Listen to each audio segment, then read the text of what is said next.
মা খাদিজার ছাগলের পিছে দেখো, তুমি সেই নবীকে মেরাজের রাতে জিবরিলের আগে আগে দেখো না? তুমি সেই নবীকে মসজিদে আকসায় আম্বিয়ায়ে কেরামের ইমামতির মুসল্লায় দেখতে পাও না? একটা কথাই শুধু বলে যাব, নবীজির শানে এক বিন্দু আমি বললে, আমি যদি আমার মুখ দিয়ে কখনো নবীজির শানে শব্দ চয়নে বিন্দু পরিমাণ ভুল ত্রুটি দেখেন, বেয়াদবি দেখেন, আপনি যদি আমাকে সরাসরি না বলেন, শুধরে না দেন, আপনি আমার শত্রু। যদি আপনি আমাকে শুধরে দেন, আপনি আমার বন্ধু।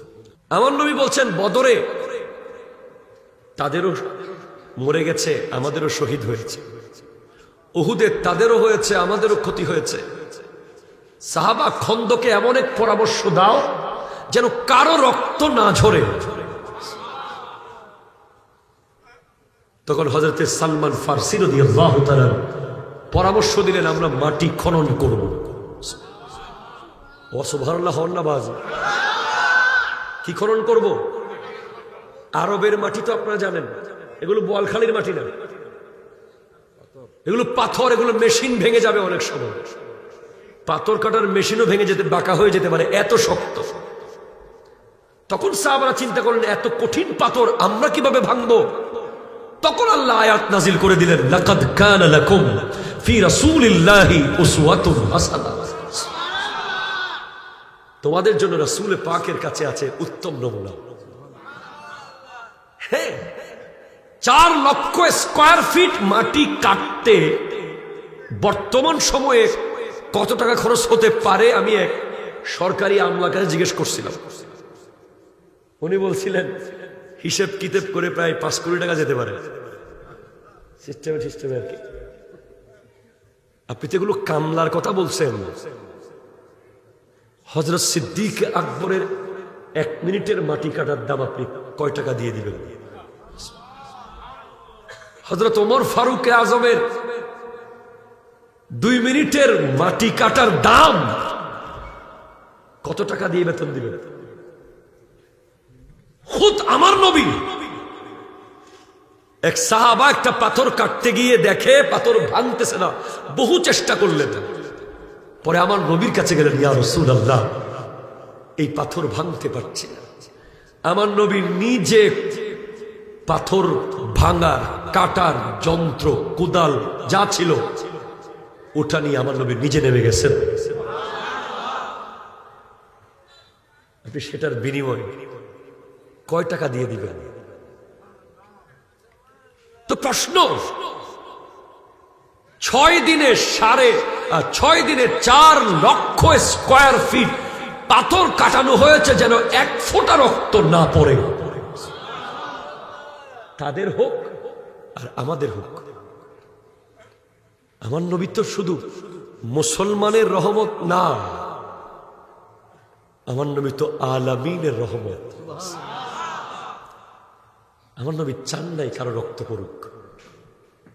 আপনি বাংলাদেশ থেকে যদি 1400 হাজি নিয়ে জেদ্দা বিমানবন্দর নেমে হজ কাফেলার মুআল্লিম যদি বলে সামনে আর যাওয়া যাবে না, বাড়ি ফিরে যাবে, হাজিরা কি মুআল্লিমকে বাঁচতে দেবে? 1400 হাজি কাবাগরে প্রথম যাবে। আমার নবীর সাহাবারা 1400 জন হুদায়বিয়ার প্রান্তরে ইহরামের কাপড় পরে পৌঁছে গেছে। একটু পরেই কাবাঘর দেখবে। সেই সময় সন্ধি হলো, সন্ধির শর্ত হলো এবছর মুসলমানরা ফেরত যাবে। আপনি বলেন, 1400 হাজি কেঁদে কেঁদে, সিদ্দিক আকবর তো কেঁদেছেন, ইয়া রাসূলুল্লাহ 6 বছর দেখি নাই কাবাঘরটা, শুধু একটু যাব, নিজের বাড়িতে ঢুকবো না, নিজের ব্যবসা প্রতিষ্ঠানে যাব না, কোন আত্মীয় স্বজনকে দেখবো না, একটু কাবা দেখে চলে আসবো। এমন জায়গা থেকে আমার নবী বলছেন, কোনো কথা না, চলো ফিরে যাই, আমি বিজয় দেখতে পাচ্ছি। কি শিখালেন উম্মতকে? চাঁদ দিয়ে না ভাই, কেমন উম্মতকে শিখালেন কি? 10,000 সাহাবা নিয়ে যখন মক্কা বিজয়ে মক্কার অভ্যন্তরে প্রবেশ করছেন, প্রত্যেকটা কাফেরের গর্দান ফেলে দেওয়ার ক্ষমতা আমার নবীর ছিল। প্রত্যেকের ঘর বাড়ি জ্বালিয়ে দেওয়ার ক্ষমতা আমার নবীর ছিল। কিন্তু আমার নবী, যারা নবীজিকে খেতে দেয় নাই, বসতে দেয় নাই, চলতে দেয় নাই, হাঁটতে দেয় নাই, ভাবতে দেয় নাই, বলতে দেয় নাই, তাদেরকে আমার নবী 1 মিনিটে মাফ করে দিয়েছেন। আপনি কি চরিত্র খুঁজবেন বলেন?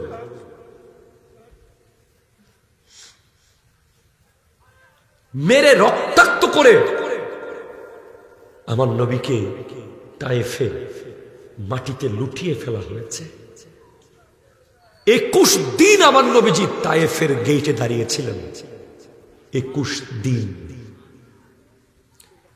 ওরা গেট খুলতেছে না। সাহাবারা বলছেন, ইয়া রাসূলুল্লাহ, আর কত দাঁড়াবেন? না, তারা গেট খুলবে, আমি দাওয়াত দিয়ে যাব।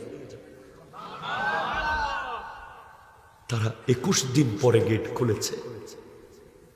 পাগলা কুকুর আমার নবীর দিকে লেলিয়ে দিয়েছে, কিন্তু কুকুর তো চিনে, মানুষ চেনে না। কুকুর যখন কাছাকাছি এসে দেখে মুস্তাফা জানে রহমতের সে নুরানি নজর চেহারা মুবারক, সাথে সাথে ইউ টার্ন নিয়ে নিজের মালিককে গিয়ে আক্রমণ করেছে কুকুর।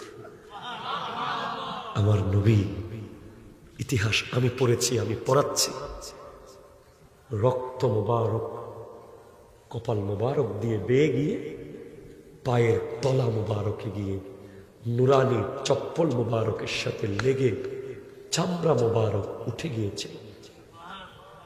আমার নবীজি জীবনের শেষ সময় পর্যন্ত তায়েফ সেই রক্তের দাগ সাদা সাদা হয়ে গিয়েছিল, চামড়া উঠে আমার নবীর নুরানি পায়ের তলা মুবারক ছিল। সেই নবীকে তুমি মা হালিমার, মা খাদিজার ছাগলের পিছে দেখো, তুমি সেই নবীকে মেরাজের রাতে জিবরিলের আগে আগে দেখো না? তুমি সেই নবীকে মসজিদে আকসায় আম্বিয়ায়ে কেরামের ইমামতির মুসল্লায় দেখতে পাও না?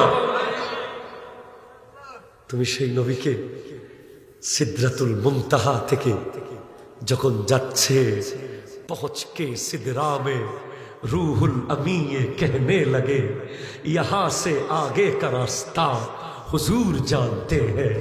তুমি কি দেখো না 1474 কিলোমিটার পথ যিনি চোখের পলকে পাড়ি দিয়ে চলে এসেছেন মসজিদে হারাম থেকে মসজিদে আকসা? তুমি কি দেখো না তার আঙ্গুলের ইশারায় সূর্য চাঁদ দুটুকরো হয়ে পড়ে যায়, তার ইশারায় সূর্য আবার উঠে যায়, তার হাতের আঙ্গুল মোবারক থেকে ঝর্ণার পানি বয়ে সমস্ত সাহাবারা উজু করে তৃষ্ণা মিটিয়ে নেয়, তার ইশারায় হাবিবে ইয়ামানির ঘরে তার কন্যা মুসলমান হয়ে যায়, সুস্থ হয়ে যায়। তুমি কি দেখো না? তিনি কি বলেন নাই ইশফাতু শাফা? তাকে কি বলা হবে না ইশফাতু শাফা? তিনি কি বলেন নাই আনা খাতামুন নবিয়্যিন লা ফখরা, আনা আফদালু শাফিঈন আফদালু মুশাফফিঈন লা ফখরা? আমি প্রথম যার সুপারিশ প্রথম কবুল হবে, আমি সেই নবী যে জান্নাতের গেট না খুললে সমস্ত নবীদের জন্য জান্নাত হারাম থাকবে। ইন্নাল জান্নাতা হুররিমাত আলাল আমবিয়া কুল্লুহুম হাত্তা আদখুলাহা।